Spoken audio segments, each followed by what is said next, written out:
아가서 6장 4절부터 10절까지입니다. 내 사랑아 너는 디르사같이 어여쁘고 예루살렘같이 곱고 깃발을 세운 군대같이 당당하구나. 내 눈이 나를 놀라게 하니 돌이켜 나를 보지 말라. 내 머리털은 길러가 산 기슭에 누운 염소떼 같고 내 이는 목욕하고 나오는 암양떼 같으니 쌍태를 가졌으며 새끼 없는 것은 하나도 없구나. 너울 속에 내 뺨은 석류 한쪽 같구나. 왕비가 60명이요 후궁이 80명이요 시녀가 무수하되 내 비둘기 내 완전한 자는 하나뿐이로구나. 그는 그의 어머니의 외딸이요 그 낳은 자가 귀중하게 여기는 자로구나. 여자들이 그를 보고 복된 자라 하고 왕비와 후궁들도 그를 칭찬하는구나.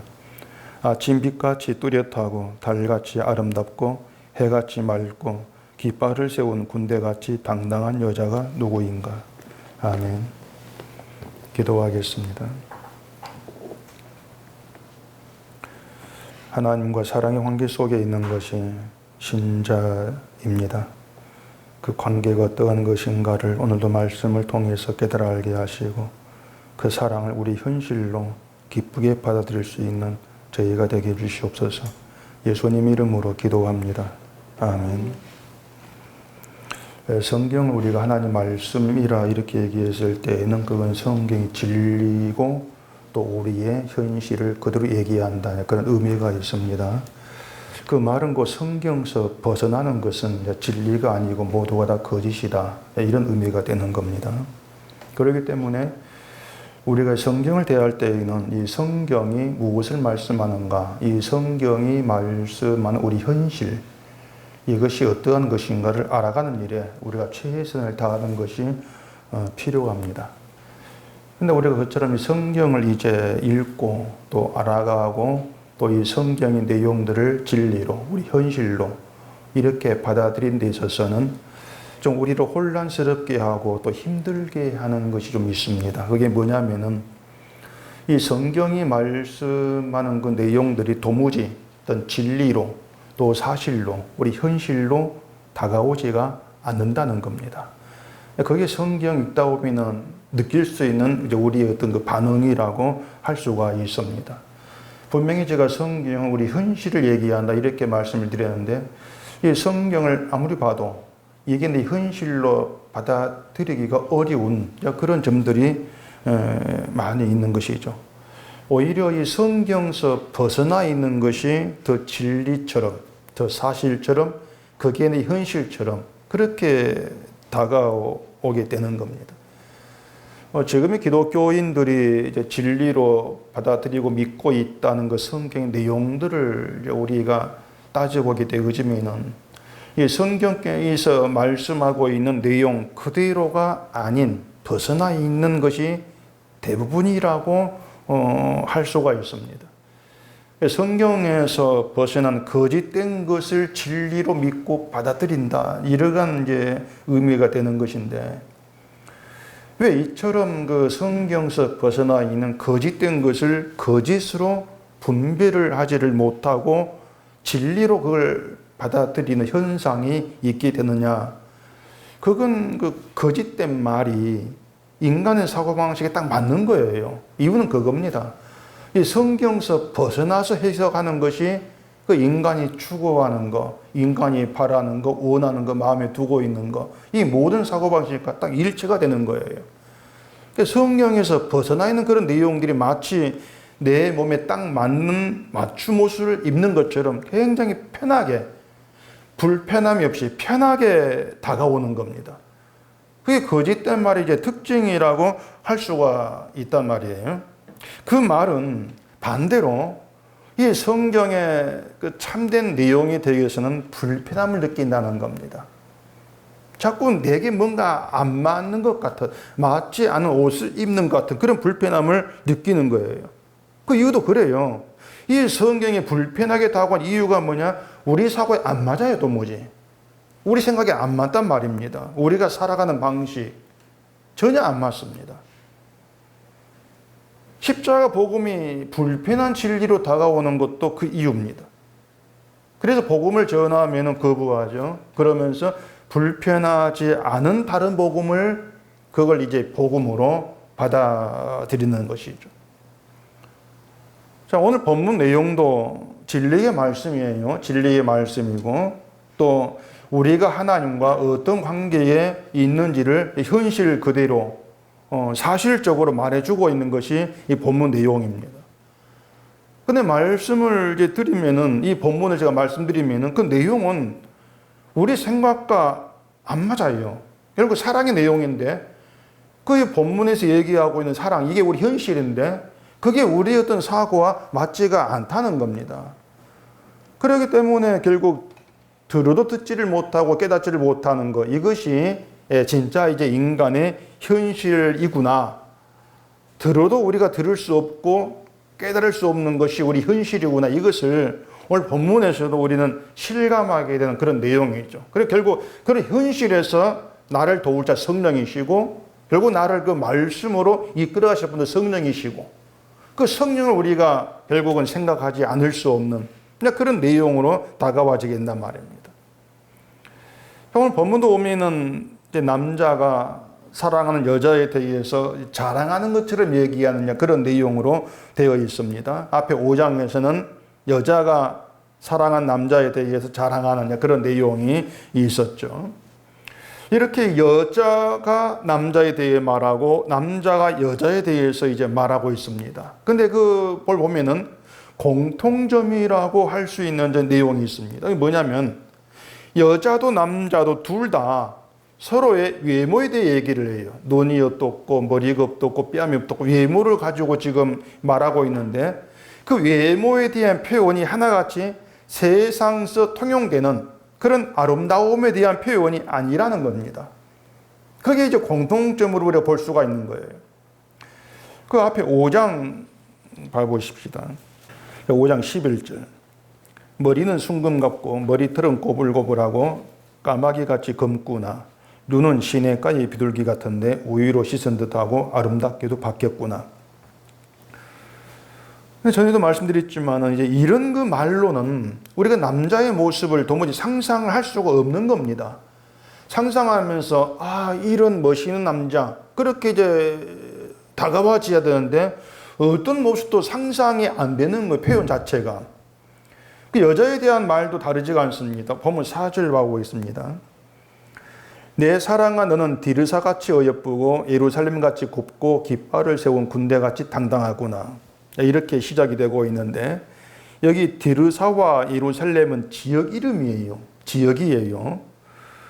이 디르사와 예루살렘은 잠깐 설명하자면 이스라엘이 가나안 땅을 정복하기 전에 가나안 민족이 살고 있던 땅입니다. 디르사도 예루살렘도 가나안 민족의 성읍이었습니다. 그러면서 이스라엘이 정복하면서 이스라엘의 땅이 된 거예요. 근데 공통점이 뭔가 하면은 예루살렘은 아다시피 남쪽 유다의 수도, 그 중심 수도였고 디르사는 아주 잠시 동안 북쪽 이스라엘 수도였습니다. 둘 다 이제 북쪽 남쪽 이스라엘 수도였다는 그런 점이 이제 공통점이죠. 근데 이것이 여자의 아름다움과 무슨 연관이 있는지 잘 모르겠는데 물론 뭐 해석하면 갖다 붙일 수 있습니다. 근데 그건 뭐 할 필요 없는 것이고 어쨌든 이 어떤 지명이에요. 지명을 여자의 아름다움으로 말한다는 것이 이 세상에 알 수 없는 아름다움이에요.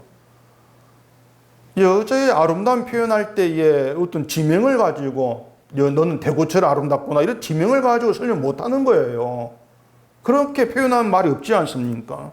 근데 남자는 여자를 향해서 디르사같이 예쁘고 예루살렘같이 곱고 이렇게 얘기를 하고 있는 것이죠. 이건 그 남자의 사랑을 알지 못한 여자가 이런 말을 들으면은 이게 무슨 말인가 싶어서 어리둥절할 거예요. 뭐 어여쁘고 곱다 이렇게 말하니까 뭐 칭찬하는 것처럼 들리긴 하겠지만은 도무지 디르사같이 예루살렘같이 감동이 안 되는 거죠. 그게 어떤 아름다움인데 왜 그게 어여쁜 건데 이해가 안 되니까 감동이 될 수가 없는 거예요. 자, 그리고 또 한 가지 본문에서 우리가 또 알아야 될 것이 하나 있습니다. 그것은 여자에 대한 이 얘기가 이번이 처음이 아니라는 거예요. 앞에 4장 가보십시다. 4장 1절입니다. 내 사랑 너는 어여쁘고도 어여쁘다. 너울 속에 있는 내 눈이 비둘기 같고 내 머리털은 길르가 산 기슭에 누운 염소떼 같구나. 내 이는 목욕장에서 나오는 털 깎인 암양, 그 새끼 없는 것은 하나도 없이 각각 쌍태를 낳은 양 같구나. 이것이 이제 남자가 여자에 대해 얘기된 4장의 그 내용입니다. 눈이 비둘기 같다. 이건 여자가 남자의 눈을 말하는 것과 똑같은 내용이에요. 똑같이 눈을 얘기하고 있죠. 머리털은 길르가 산 기슭에 누운 염소떼 같다. 이렇게 하는데 오늘 본문 5절에서도 같이 얘기를 합니다. 똑같은 내용으로 얘기를 하고 있습니다. 또 목욕장에서 나온 털 깎인 암양이라는 것도 본문 6절 같아요. 이게 우리가 쉽게 생각을 하게 되면은 남자가 여자의 아름다움에 대해서 다시 반복해서 말하는 것으로 생각하고 넘어갈 수가 있습니다. 근데 그렇게 하면은 중요한 것 하나를 우리가 놓쳐버리게 됩니다. 그 중요한 게 뭐냐면은, 자, 4장과 6장에서 여자를 보는 남자의 눈이 변하지가 않았다는 겁니다. 똑같이 여자의 아름다움을 얘기하고 있다는 거예요. 4장에서 내 사랑 너는 어여쁘고 어여쁘다. 이런 여자를 향한 남자의 그 사랑, 그 시선이 아름답게 보는 그 시선이 오늘 본문에서도 내 사랑 너는 어여쁘고 곱다. 이렇게 말하면서 전혀 달라지지 아니했다. 변하지 아니했다. 이걸 보여주고 있는 거예요. 그런데 이제 4장과 6장 중간 5장에 어떤 일이 있었는가 하면 이게 있습니다. 5장 2절 봐보겠습니다. 내가 잘지라도 마음은 깨었는데 나의 사랑하는 자의 소리가 들리는구나. 문을 두드려 이르기를 나의 누이 나의 사랑 나의 비둘기 나의 완전한 자야 문을 열어다오. 내 머리에는 이슬이 내 머리털에는 밤이슬이 가득하였다 하는구나. 내가 옷을 벗었으니 어찌 다시 입겠으며 내가 발을 씻었으니 어찌 다시 더럽히랴마는. 무슨 얘기인지 봤으니까 아시겠죠. 자, 사랑하는 자가 이제 밤이슬을 맞으면서 문 밖에서 문을 열어달라고 두드리는데 여자는 옷을 벗고 자리에 누웠다는 이유로 귀찮았단 말이에요. 남자로서는 섭섭해할 수 있고 화도 날 수 있고 그런 마음이 들 수가 있단 말입니다. 그런데 그럼에도 불구하고 여자를 어여쁘고 아름답게 바라보는 남자의 사랑의 시선에는 전혀 변화가 없다는 거예요. 변덕이 없다. 달라진 바가 없다는 것입니다. 이게 예수님과 신부된 신자의 관계라고 하는 겁니다. 그게 사랑의 관계다. 이걸 얘기하고 있는 거예요.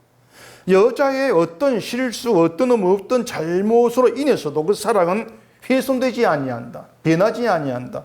그걸 보여주고 있는 것이죠. 그러니까 우리가 예수님의 신부된 신자라고 했을 때 정말 변하지 않은 불변의 사실이 뭐냐 하면은 우리가 어떤 죄 가운데 어떤 허물 가운데 있다 할지라도 신랑신 예수님이 신부를 바라보는 아름답게 바라보는 시선 변함이 없다는 거예요. 그래도 아름답다 말이야. 그래도 아름답다. 허물이 있든 죄가 있든 아름답게 보는 시선은 변하지 아니하는 것이죠. 신부가 신랑에게 어떻게 행동한다 할지라도 여전히 신랑의 신부는 아름다운 존재다. 그렇게 바라보신다는 거예요. 그래서 그리스도의 신부된 사람이 신랑의 사랑에 감격이 한다. 그 사랑에 취한다. 고마워한다. 그렇다면 그것은 나의 어떤 허물에도 나를 신부로 아름답게 여기시는 그 사랑을 알았기 때문이라고 할 수 있단 말이에요. 다른 세상 것으로 나를 어떻게 좋은 걸 주고 그게 그 차원이 아니라는 것입니다. 그게 우리가 정말 이해를 하고 받아들여야 될 주님의 사랑이고 그 사랑의 관계 속에 있는 신자가 어떤 존재이고 우리가 어떤 현실에 있는가. 그걸 우리가 제대로 우리가 이해를 해야 되는 것이죠. 호세아서 3장을 봐보십시다. 호세아서 3장 1절입니다. 여호와께서 내게 이르시되 이스라엘 자손이 다른 신을 섬기고 건포도 과자를 즐길지라도 여호와가 그들을 사랑하나니 너는 또 가서 타인의 사랑을 받아 음녀가 된 그 여자를 사랑하라 하시기로 내가 은 15개와 보리 1오멜 반으로 나를 위하여 그를 사고 그에게 이르기를 너는 많은 날 동안 나와 함께 지내고 음행하지 말며 다른 남자를 따르지 말라. 나도 내게 그리하리라 하였노라.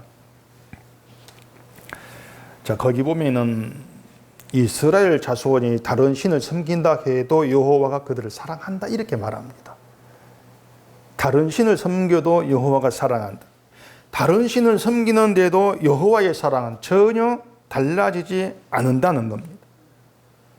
이건 우리가 일반적으로 생각하는 하나님이 아니에요. 자, 하나님은 사랑이시다. 우리가 그렇게 알고 있고 말하기도 합니다. 근데 그건 우리가 어떤 조건을 자꾸 우리가 생각해야 되죠. 하나님은 나를 사랑하신다. 그랬을 때에 거기는 내가 신앙생활을 잘하고 있다고 생각될 때 그런 말이 우리가 쉽게 나오는 것이지. 신앙생활은커녕 내가 늘 죄만 짓고 있어 이렇게 생각되는 때에도 당당하게 하나님 나를 사랑하신다. 사랑이시다. 이런 말을 우리가 할 수 없다는 것이에요. 쉽게 그런 말 못하는 것이죠. 오히려 그런 가운데서는 하나님이 이런 나를 사랑하실까?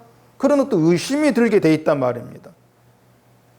하나님은 사랑이신데 내가 사랑받을 만한 지금 그런 인간으로 살고 있는가? 그런 믿음으로 살고 있는가? 이런 문제에서 걸려 넘어지는 거예요. 왜냐하면 그게 세상 일반적 사고이니까. 세상의 일반적인 사고는 내 쪽에서 잘해야만이 신이 나를 사랑해 준다. 그것 아니겠습니까? 사랑받을 만한 조건을 갖추고 있어야 한다는 것이에요. 근데 그것이 하나님의 사랑을 모르는 것이고 그 사랑을 모른다면 결국 하나님 모른다. 이런 결론이 되는 거예요. 하나님이 호세 선지자에게 음녀가 된 여자를 사랑하라고 말씀을 합니다. 이미 음녀는 다른 남자의 사랑을 받고 있고 또 다른 남자를 좋아하는 그런 여인이죠. 그런 음녀라는 것은 남편에게 사랑받을 수 없는 여자란 뜻이에요. 누가 그 다른 남자를 음녀를 사랑하겠습니까? 남자에게 사랑받을 수 없는 음녀 그 뜻인데 호세아 선지자에게 그런 그 여자를 사랑해 이렇게 말씀하는 것은 사랑할 수 없는 여자를 사랑하라는 거예요. 도무지 나올 수 없는 사랑을 지금 호세아 선지자에게 요구하고 있다고 말입니다. 세상에 없는 사랑을 요구하고 있는 것이죠. 우리가 알고 있는 사랑은 내 마음이 여자를 가야 돼요. 여자의 마음이 끌려야 되죠. 여자를 보고 내 마음이 끌리는 거. 그게 있어야만이 사랑이 시작된다고 할 수 있지 않겠습니까? 물론 그 남자 여자가 서로 같은 마음이 돼야 되죠. 남자와 여자가 서로 호감이 있고 서로에게 끌리는 그게 있어야만이 사랑이 가능한 그런 관계가 남자 여자 관계란 말입니다. 근데 호세아하고 음녀 사이에는 그런 게 없는 거예요. 음녀가 된 여자는 이미 다른 남자의 사랑을 받고 있고 다른 남자를 사랑합니다. 호세아 사랑하는 게 아니에요. 호세아도 음녀가 된 여자에게 마음이 간다고는 그렇지 않습니다. 음녀이기 때문에. 그런데 사랑하라. 세상에 없는 사랑을 지금 말씀하는 것이고 그 말씀대로 호세아는 사랑을 하겠다는 거예요. 결국 뭔가 하면은 하나님은 그 호세아를 통해서 하나님 이스라엘을 사랑하시는 방식이 바로 그것이라는 걸 보이고 계신단 말입니다. 사랑할 수 없고 사랑받을 수 없는 관계에서 하나님의 사랑이 너희를 향해 있다는 것, 너에게 나온다는 것이에요. 이스라엘이 다른 신을 섬긴다는 것은 하나님보다 다른 신은 좋다는 것 아닙니까? 다른 신이 좋아. 하나님에게로 마음이 가지도 않고 사랑하지도 않는 게 이스라엘이에요. 이스라엘 또한 하나님이 마음을 두고 사랑할 만한 존재가 못 됩니다. 하나님도 이스라엘도 서로 사랑할 수 없는 관계예요. 그런데 사랑한다는 것이에요. 그런 너희를 내가 사랑한다는 거예요. 그 사랑을 아는 게 여호와를 아는 것이다. 그게 호세아 내용인 것이죠. 근데 그렇게 호세아하고 음녀의 관계 이것이 어떻게 드러나는가 하면은 예수님과 우리 관계로 드러난 거예요. 세상에 없는 사랑을 호세아의 마음에 그것을 예수님이 오셔서 십자가에 죽으신 것을 보이시단 말입니다. 예수님과 우리는 서로 사랑할 수 없는 관계입니다. 사랑이 안 돼요. 우린 예수보다 나를 더 사랑하고 있고 예수님 또한 그런 우리를 사랑할 수 없는 건 당연한 거예요. 사랑받을 만한 어떤 이유도 조건도 없는 것이죠. 근데 사랑하신다는 겁니다. 근데 사랑을 주신다는 거예요. 사랑하셔서 십자가의 피로 죄의 종된 우리의 값을 치르시고 신부로 삼으시고 그런 우리를 너 거룩하다, 그렇게 여기신다는 거죠. 이게 예수님의 사랑의 내막이란 말입니다. 우리가 늘 염두에 두어야 될 것은 예수님의 사랑은 우리가 사랑받을 만해서 사랑하시는 것이 아니라는 거예요. 사랑할 수 없는 자를 사랑하시는 것이고 그 사랑으로 영원히 신랑과 함께하는 그런 관계로 우리를 끌어가신다는 겁니다. 사랑할 수 없는 자를 사랑을 줘서 바로 그 사랑의 시선으로 신부를 바라보기 때문에 그 사랑 안에서 내가 사랑을 준 뒤 신부다, 그것 때문에 어떤 허물이 있다 할지라도 너 어여쁘고 아련없다, 이런 칭호가 나오게 되어지는 거죠. 이게 예수님과 사랑관계 속에 있는 우리의 현실이에요. 현실이고 본문이 그 현실을 얘기해 주고 있단 말이에요. 그럼 그 현실 속에서 어떤 노력이 헛된 것이냐? 우리가 사랑받고 싶어서 사랑받을 만한 죄를 구하는 모든 노력과 수고는 헛된 것이다, 그렇게 드러나는 것이죠. 근데 사람들은 어떤 현실을 자꾸 꿈꾸는가 하면은 내가 착하게 신앙생활 해가지고 사랑받을 만한 자 되는 거, 그 현실을 자꾸 꿈꾸고 예수를 찾고 있단 말이에요. 그러니까 뭔가 자꾸 잘해보겠다는 것도 그러한 현실을 꿈꾸기 때문에 그렇지 않습니까? 내가 복을 받을 만한 인간 되는 현실, 그 현실 내가 만들어야 하면 내가 복을 받고 사랑을 받아. 그게 성경에서 벗어나 있는 것이죠. 왜? 성경 그런 사랑이 없으니까. 아무리 뜯어봐도. 그럼 본문 8절 보십시다. 왕비가 60명이요 후궁이 80명이요 시인야가 무수하되 내 비둘기 내 완전한 자는 하나뿐이로구나. 그는 그의 어머니 외딸이요 그 낳은 자가 귀중하게 여기는 자로구나. 여자들이 그를 보고 복된 자라 하고 왕비와 후궁들도 그를 칭찬하는구나. 자, 솔로몬에게 왕비가 60명, 후궁이 80명의 시녀가 무수하다, 이렇게 이제 얘기를 하고 있습니다. 그 왕비, 후궁, 시녀들이 왕의 주변에 널려 있죠. 널려 있는데 뭐 3,000명이든 몇천 명이든 왕의 주변에는 그 모든 여자가 있습니다. 많은 여자가.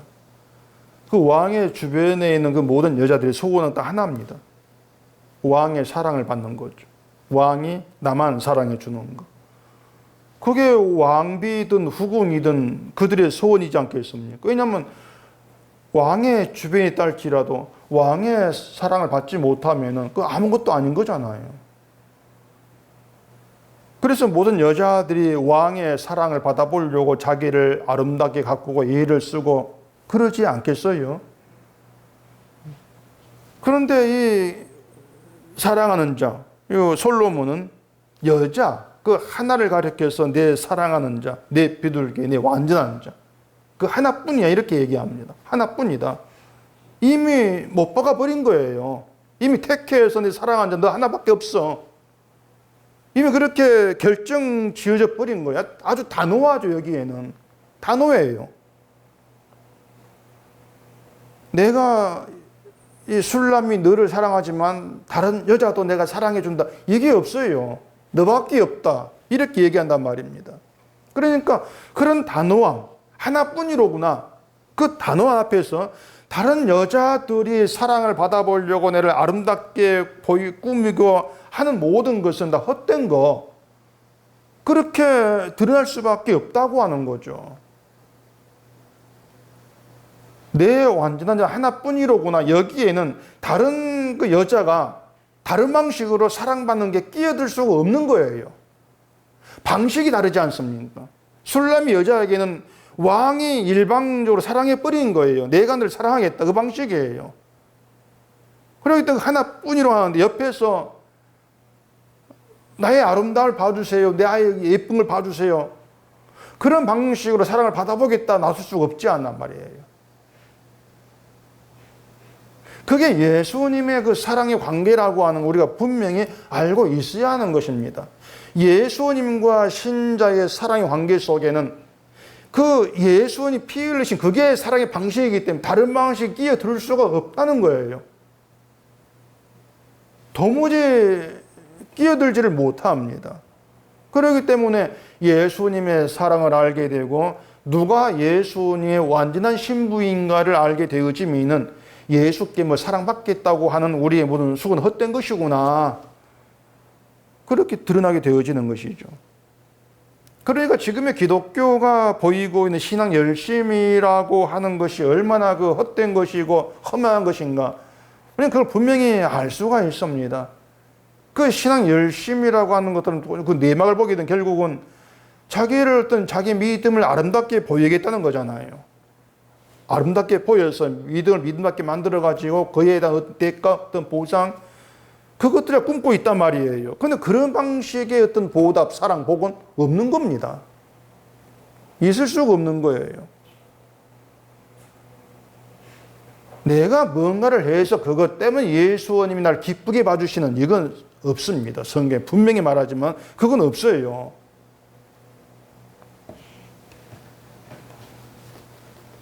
근데 그걸 알지를 못하고 자꾸 성경에서 벗어나가지고 우리 방식의 사랑 안에서 자꾸 주를 생각하기 때문에 인간의 방 튀어나오는 거죠. 그래서 내가 잘해야 된다는 생각에서 벗어나지를 못하는 것이고 내가 잘해야만이 나를 더 사랑하고 복도 주신다. 거기에 갇혀버리고 있는 것이죠. 예수님께는 우리가 잘하건 못하건 이미 완전한 자가 있습니다. 나의 완전한 자야 사랑받는 신부가 이미 있습니다. 그것도 여럿이 아니고 하나예요. 하나라고 하는 건 한 명을 의미하는 게 아니에요. 오직 하나의 방식이라 그 말입니다. 하나의 방식이다. 그래서 누구도 자기의 수고와 노력으로 완전한 자, 내 사랑하는 이렇게 여김받을 자가 없다는 거예요. 하나뿐이다. 만약에 완전한 자가 여럿이라고 하면 거기에는 결국 여러 가지 방식으로 완전한 자로 일컬음 받을 수 있다는 그런 의미가 되어버리지 않습니까? 근데 그 모든 걸 잘라버리는 것이 하나뿐이로구나. 십자가의 방식으로 이루어지는 완전한 관계, 그것밖에 없다. 그 얘기를 하고 있는 것이죠. 근데 이제 이런 내용들이 이제 하나님에 대한 우리의 생각과는 도무지 이제 맞지가 않습니다. 말씀드린 것처럼 우리의 생각은 하고 그래도 사랑받을 만한 어떤 믿음 생활을 잘 해야 되지 않겠습니까는 그런 생각이 늘 좀 자리하려고 하죠. 완전하지는 못해도 완전함을 향해서 최선을 다해 나가야만이 그게 신자다운 것이고 그게 사랑받은 모습이 아니겠습니까? 그렇게 생각을 한단 말입니다. 사실 그렇죠. 우리를 향해서 완전하다 그러면 그게 실감 있게 다가오겠습니까? 오히려 부족하다 이렇게 말하는 게 더 수긍이 될 것이고 내가 부족하니까 그 부족함을 채우기 위해서 내가 최선을 다해서 노력을 내야 돼. 이게 더 성경적인 것으로 들릴 거란 말이에요. 근데 성경은 그렇게 얘기하지를 않습니다. 우리에게 최선을 다해 노력하라는 건 성경 밖에 있는 인간이 만든 말일 뿐이에요. 거짓말할 그 말이에요. 거짓말이다. 근데 그 거짓말이 참말처럼 다가온단 말이에요. 참말처럼. 신앙생활을 잘 못하고 있는 그런 나를 완전하다. 이렇게 말하는 게 오히려 거짓말처럼 들리지 않습니까? 어떻게 그럴 수가 있지? 거짓말까지 다가오는 거예요. 아니, 지금 신앙생활을 잘 못하고 있는데 완전히 이렇게 해버리면은 그 말만 믿고 신앙생활이 더 게을러지고 또 내 죄가 아무것도 아닌 것처럼 여길 것이 아니냐.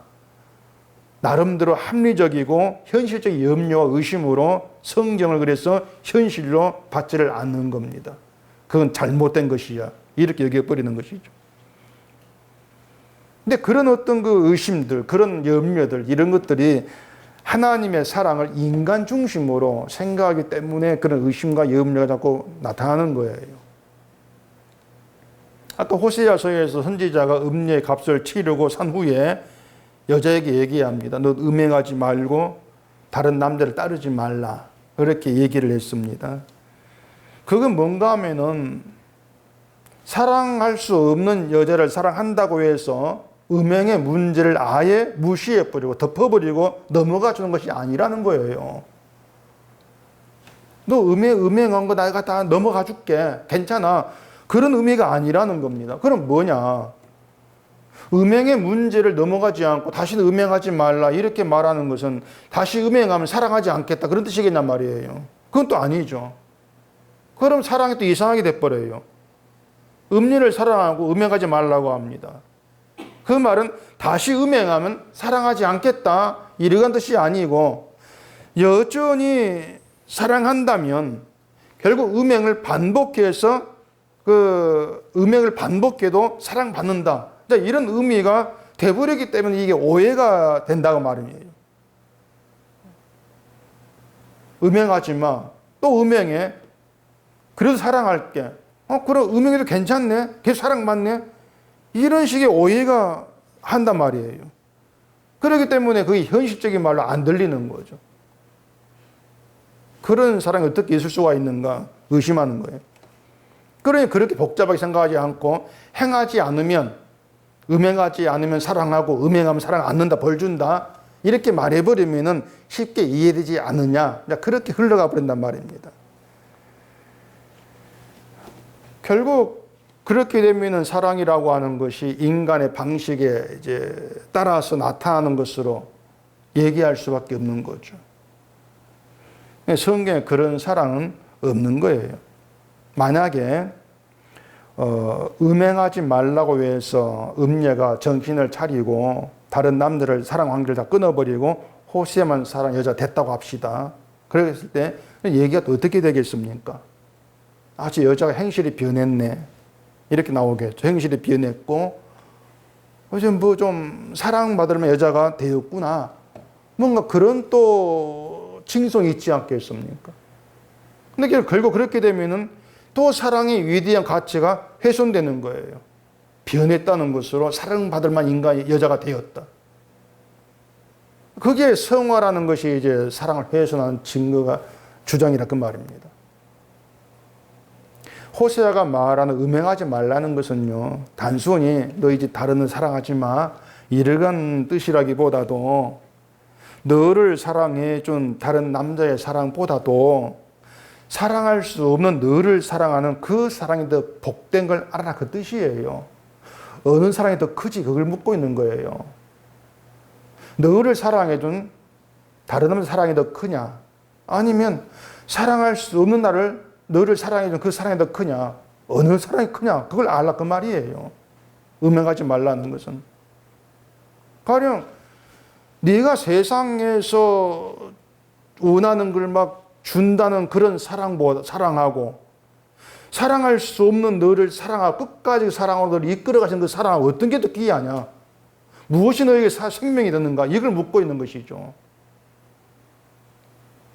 그렇다면 사랑을 알았다면은 나는 세상의 모든 걸 다 나에게 원한을 준다 할지라도 그건 내 생명이 아니고 하나님의 사랑이 내 생명이다. 이렇게 나올 때 그게 음행하지 않는 거란 말입니다. 음행하지 않는 건 우리가 하는 것이 아니고 하나님의 그 사랑이 우리를 음행하지 않는 게 이끌어 가고 있는 거예요. 이 사랑이 내 사랑이 더 귀하잖아. 이걸 알게 하면서 세상의 그 사랑 어떤 것도 예수를 통한 하나님의 사랑을 따라올 수가 없다. 이걸 아는 신자된 자리에 머물게 되는 것이죠. 그게 음행하지 않는 것이다. 그게 호세의 얘기라 그 말입니다. 그러니까 우리가 세상에서 어떤 사랑을 찾을 이유가 없죠. 이 땅 어떤 사랑보다도 하나님의 아들이 하늘 영광을 다 버리고 이 땅에 오셔서 십자가에서 내 죄를 다 뒤집어 쓰고 저주받아 죽으시고 나는 그 피로 모든 죄가 용서되어서 죄 없다 거룩하다 하신 그 사랑, 그 사랑을 받는다는 게 세상 그 어떤 복보다 큰 복이야. 그걸 알라는 거예요. 그게 사랑 가운데 신자지 않습니까? 그걸 알게 되어지는 것이. 그래서 예수님의 사랑에 감사하는 게 음행하지 않은 거죠. 그 사랑 가운데 있는 것이 음행하지 않은 거예요. 그래서 음행하지 않는 이것은 사랑을 받은 자들이 나에 대한 예수의 사랑을 알게 되어지면서 회개를 하게 되어지는 거죠.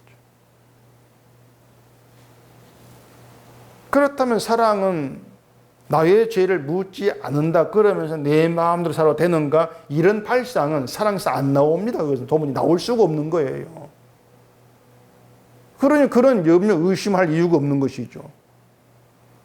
그럼 내 마음대로 살아? 이것은 사랑을 받지 않고 사랑을 알지 못한 자의 태도일 뿐이라 그 말입니다. 사랑을 들어도 사랑을 모르는 것이죠.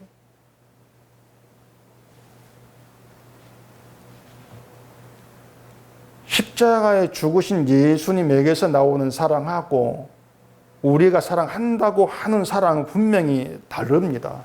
같을 수가 없죠. 그래서 십자가의 사랑을 알게 되어지면은 내가 사랑한다고 하는 건 사랑도 아니구나. 이걸 모를 수가 없는 거예요. 내 사랑은 사랑도 아니다. 내 믿음도 아니야. 내가 주를 사랑하고 주를 믿는다고 했는데 나 흉내내는 것 뿐이었어. 나 부끄럽구나.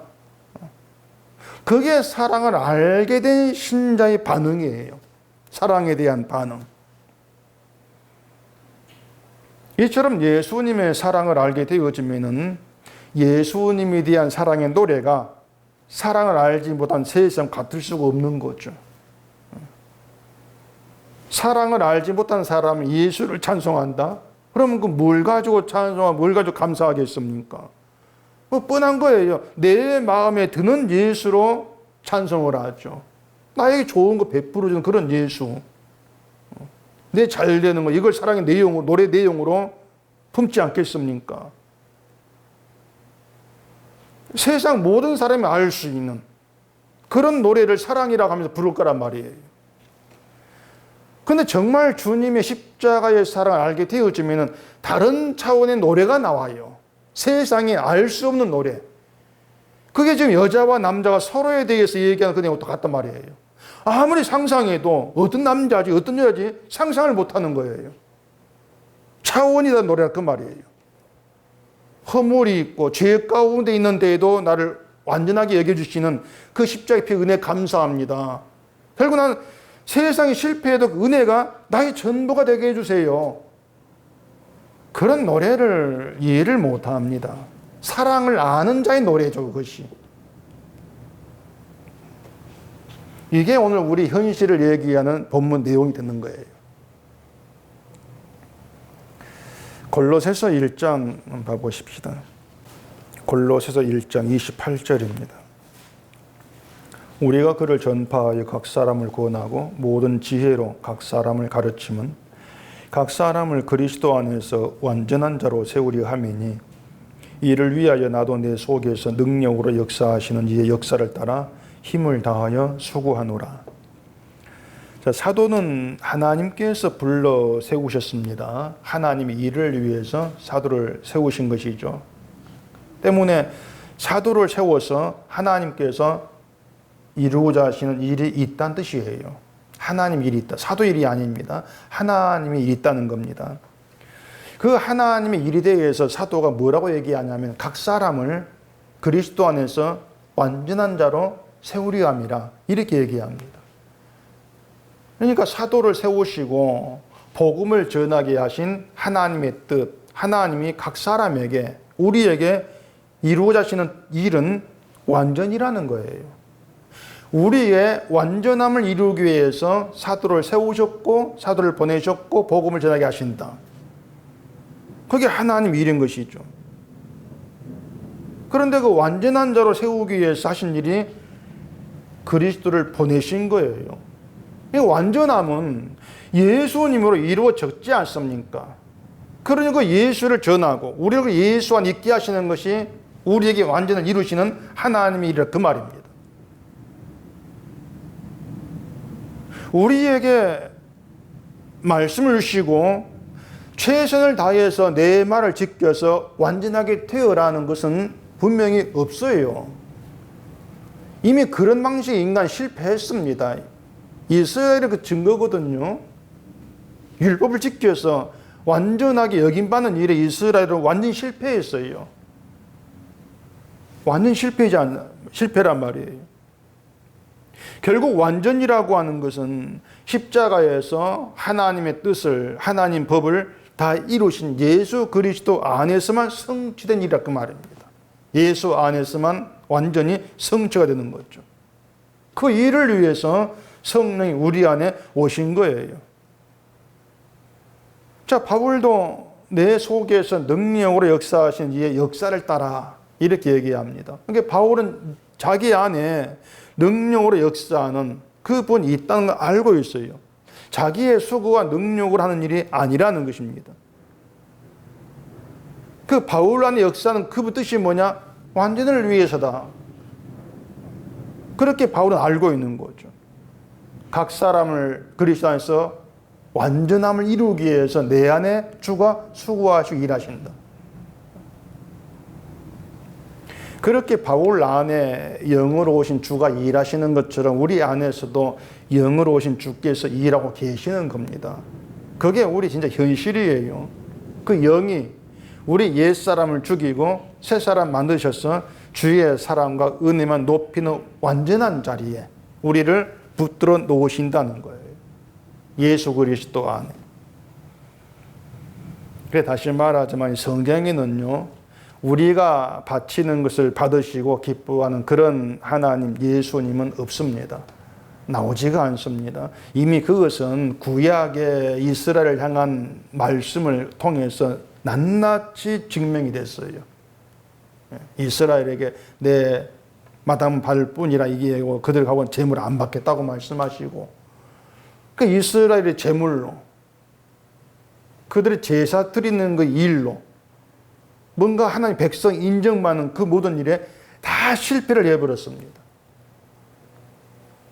그렇게 성경에 보여주고 있는데도 이 사람들이 뭔가 나의 것을 가지고 하나님께 나가서 하나님 마음에 들어보겠다고 이렇게 나오는 것 자체가 그게 결국 자기 위주로 자기에게 맞는 하나님을 자꾸 만들어내는 그런 결과밖에 안 되는 거죠.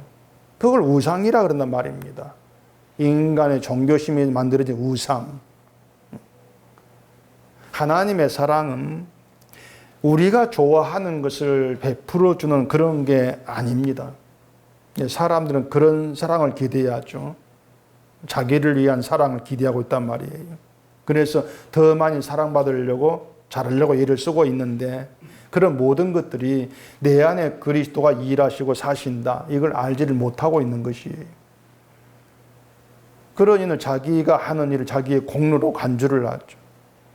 그러면서 열심히 잘하면은 뭐 어떻게 되겠지. 뭐 이런 생각들을 갖고 있는데 그런 것들을 성경은 인정하지를 않습니다. 우리가 잘해서 당당해지는 게 없어요. 오늘 보면 10절 이렇게 얘기합니다.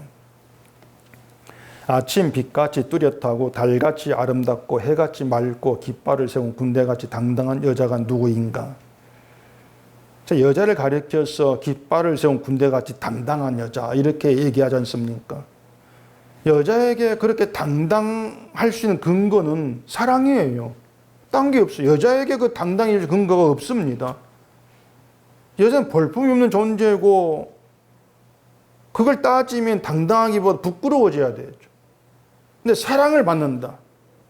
이게 여자의 당당함이에요. 왕의 주변에 있는 왕비, 수궁, 여러 신하, 시녀들 그들 앞에서 당당하게 설 수 있는 여자. 사랑 때문이다. 사랑을 받으면서 하나뿐이로구나. 그 선언 속에서 당당해지고 있는 것이죠. 때문에 여자에게 모든 건 사랑입니다. 사랑이다. 세상 일이 안 되고 꼬이고 뭐 교회 열심히 없고 남들이 보기에 복받아나 싶을 정도로 형편이 그렇달지라도 예수 안에서는 당당해질 수 있는 것, 당당한 자리에 있는 것이 사랑 관계에 있는 신자됨이라고 하는 겁니다. 이 사랑을 훼손하는 모든 것이 십자가 앞에서 더러운 것으로 간주가 돼요. 우리 열심도 더러운 것이고요. 우리 정성도 더러운 것이고 신자답게 착하게 살겠다는 것 더러운 것으로 간주가 돼요. 깨끗하게 간주되는 것은 예수의 피밖에 없습니다. 그러니까 그걸 자꾸 벗어나면 안 되는 거예요. 착하게 살고 양심 바르게 살고 열심히 하는 가운데서도 그것을 믿음으로 의로운 것으로 여기지 않고 주 앞에서 나는 더러운 자일 뿐입니다 고백을 하면서, 그런데 사랑이 이런 나를 주의 신부로 삼았다. 거기에 대한 감사함, 그 사랑이 근거가 된 당당함, 그걸 나의 복된 것으로 받아들이는, 그게 완전함에 거하고 있는 신자됨이라고 하는 거죠. 우리는 완전해지려고 하는 것이 아니라 이미 이루어진 완전함을 누리고 살아가는 그런 신자된 길로 가야 되는 거예요. 그게 우리 현실이에요.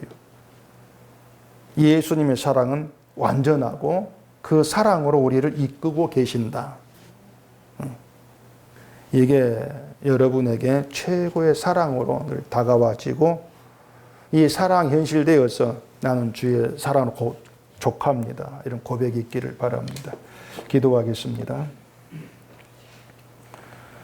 우리 아버지 하나님, 우리 현실이 주의 사랑이라는 것을 다시금 이 시간 말씀으로 확인하게 해주시옵기를 원합니다. 주의 사랑 가운데에서 우리 완전한 자로 일컬음받고 있습니다. 예수 그리스도 안에 있는 그 사랑이 어떠한 것인가를 깨닫고 그 사랑을 우리 현실로 받아들이면서 그 사랑 안에서 나는 주의 사랑으로 족하다, 이런 고백이 있는 저희에게 되게 해주시옵소서. 예수님 이름으로 기도합니다. 아멘.